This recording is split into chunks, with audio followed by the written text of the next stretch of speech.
A 17-member delegation of tribal elders and others from Pakistan reached Kabul over the weekend to resume talks with the outlawed Tehrik-e-Taliban Pakistan, just as a team of senior religious scholars returned home after negotiations with the banned outfit's leadership.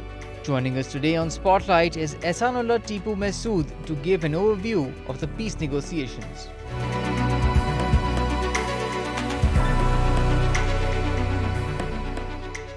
Currently, we are at stage 5th,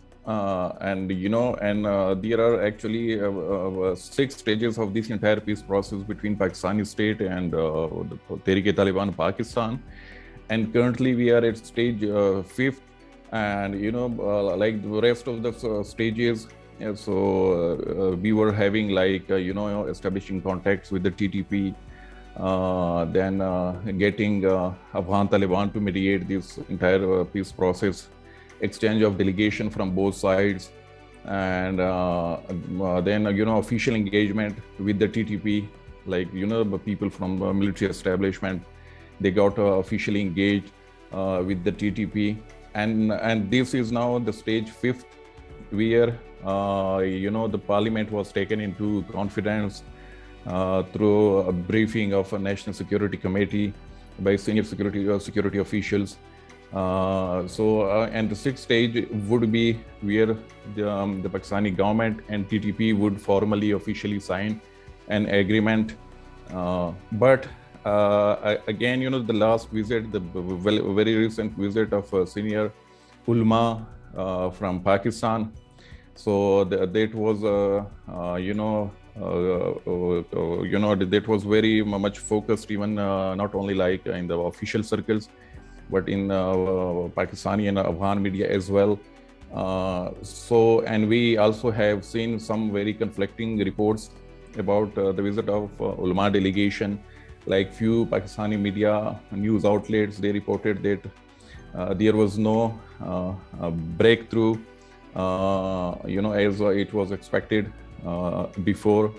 But as per my information and in my view, there is some sort of a breakthrough, though it's not a big breakthrough, but I think the outcome we can say is satisfactory for both sides, like for the TTP and for the Pakistani government. And now another tribal jirga, consisted of around 17 members. They are currently in Kabul discussing this peace process with the TTP, and that tribal jirga includes a member of parliament, senior political figures from the tribal region from Khyber Pakhtunkhwa, and that tribal jirga is led by advisor to the CM, Barrister Saif.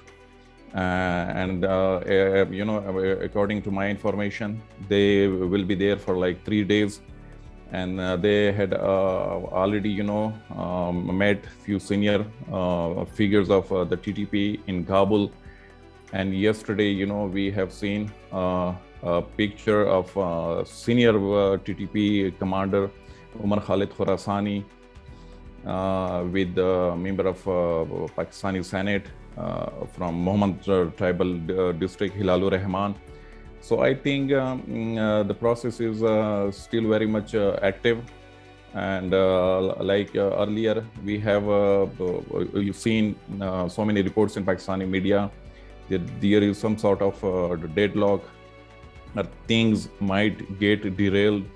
But my sources from ground, tell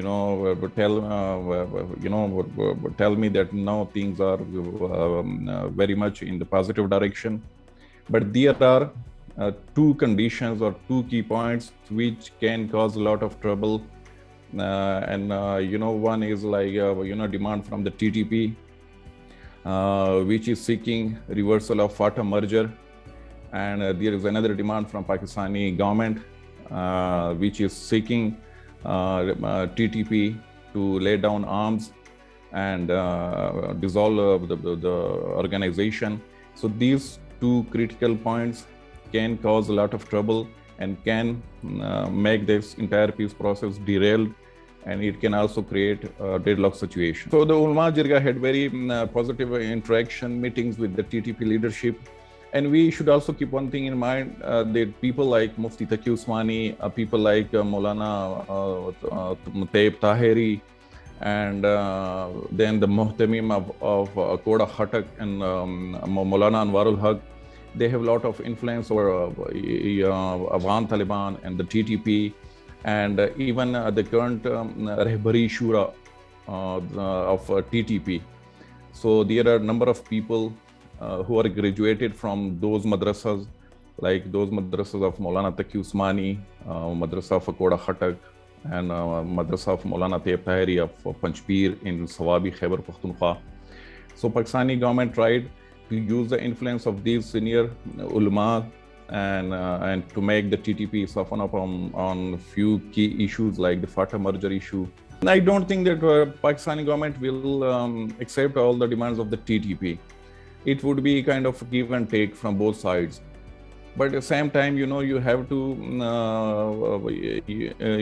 think about out of the box solution for this problem. You cannot resolve this issue through through conventional process. You have to give some leverage to the TTP, and in return, TTP will give you some leverage to Pakistani state. So it will be kind of a give and take process. And I think Pakistani state institutions have understanding of this thing.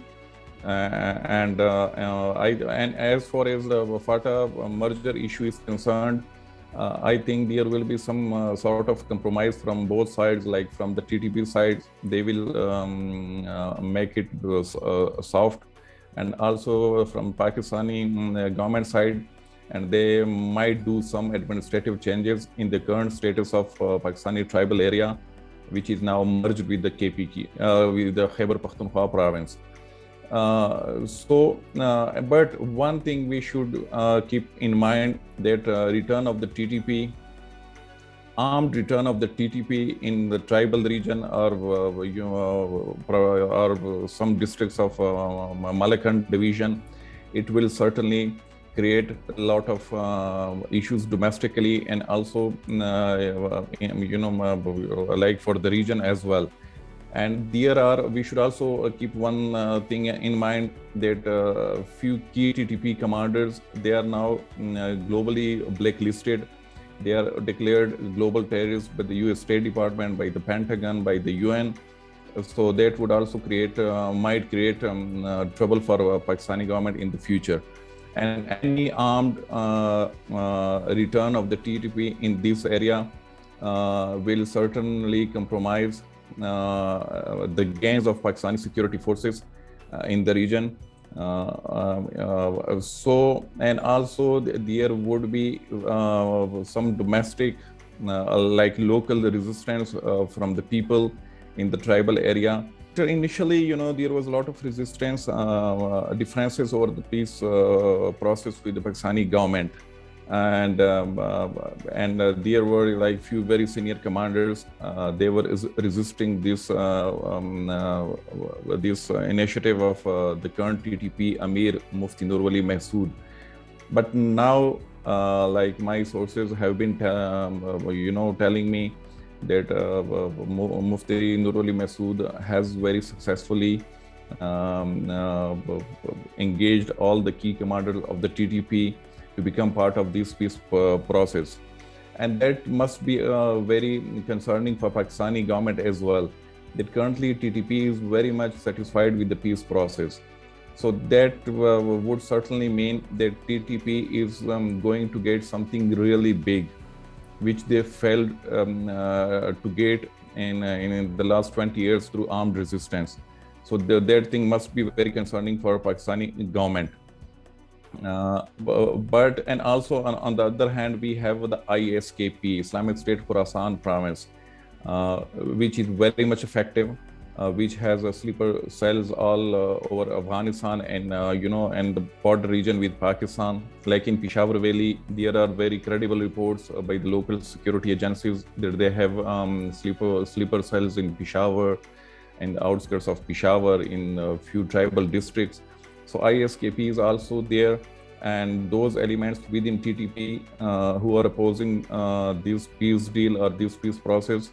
So ISKP will certainly try to engage them and to bring those elements into its folds. So any peace deal with the TTP doesn't mean that this would be an end of militancy in this region. After TTP, groups like the ISKP can emerge as a new threat for Pakistan and for the new Afghan government. We should keep one thing in mind, that ISKP was created by a bunch of commanders hailing from the TTP. So ISKP is a brainchild of TTP in this region. And still, according to my sources, in my view, ISKP has a good infiltration in TTP as well. They have good contacts with the few TTP guys as well. And also the media war launched by the ISKP in this region. Like they have literature in Urdu, in Pashto, in Dari, in Persian, in English. So they have been trying to engage to attract those opposing elements within TTP who are not happy with the current peace process and who are not happy with the decision of the TTP Amir to engage in a peace process with Pakistani government. So those elements will certainly go towards the ISKP, because currently after the TTP, ISKP is a potent organization which can create or which can pose a very serious threat to Pakistani government and to the new Afghan Taliban government. Domestic political and economic situation will certainly embolden the militant organization in the region, like the TTP, ISKP, Al-Qaeda in Indian subcontinent, even the Baloch militant organization. They will exploit this turmoil for their own benefits. And as per my information or understanding, that was one of the major reasons the Pakistani government opted to initiate peace for talks with the TTP, with the mediation of Afghan Taliban, because in case of any big-scale military operation against the TTP, will require a lot of financial resources, which we are seriously lacking at this stage. And there are also some very credible reports that once a peace deal gets strike with the TTP, so Pakistani government might also launch another peace process with the Baloch militant outfits. That thing was also discussed in the recently held National Security Committee briefing in the Parliament, and that idea was actually given by a very senior Baloch parliamentarians from Balochistan. So I think Pakistan government is trying to engage those militant outfits through peace process, through peace talks.